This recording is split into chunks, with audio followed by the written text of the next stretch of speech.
এবার দেখাবো তিস্তার গতিপথ পরিবর্তনে ঠিক কি ছবি। টোটগাঁও, মালবাজারের টোটগাঁওয়ের ছবি দেখছেন, যে ছবি দেখলে ভয় লাগবে আপনারও, কারণ নদীর জল গ্রামে, শুধু গ্রামে নয়, গ্রামের একাধিক বাড়িতে যেমন জল ঢুকেছে ত্রাণ শিবিরেও জল ঢুকেছে। মালবাজারের টোটগাঁও গ্রামে যে ছবি আপনারা দেখছেন, বিস্তীর্ণ এলাকা জলমগ্ন এবং জলে ডুবেছে ত্রাণ শিবির। জলমগ্ন গ্রামের 20 থেকে 22টি বাড়ি। কি অবস্থা জানবো, রকি রয়েছে আমার সঙ্গে। রকি, এ তো ভয়াবহ পরিস্থিতি।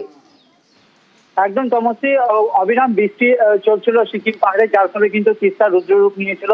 এবং এর আগেও দেখেছিলাম যে তিস্তার জল টোটগাঁও গ্রামে ঢুকে পড়েছিল এবং সেখান থেকে প্রায় 55টি পরিবারকে কিন্তু ত্রাণ শিবিরে নিয়ে যাওয়া হয়েছিল টোটগাঁওয়ের প্রাইমারি স্কুলে। কিন্তু গতকাল থেকে যে বৃষ্টি হয়েছিল, যার জেরে কিন্তু নদী তার গতিপথ পরিবর্তন করে টোটগাঁও গ্রামে ঢুকে পড়ে এবং সেই যে আশ্রয় নিয়েছিল ত্রাণ শিবিরে যারা, সেই জায়গাতেও কিন্তু জল ঢুকে যায়। এরপর কিন্তু প্রশাসনের তরফ থেকে তাদেরকে নিয়ে ইতিমধ্যে এলেনবাড়ি প্রাথমিক বিদ্যালয়ে কিন্তু সরানো হয়েছে এবং জল কিন্তু রীতিমতো বইছে টোটগাঁওয়ের ভেতর দিয়ে। ইতিমধ্যে 20 থেকে 25টি বাড়ি নদীর বুকে তলিয়ে গেছে বলে দাবি করেছে এলাকার মানুষেরা।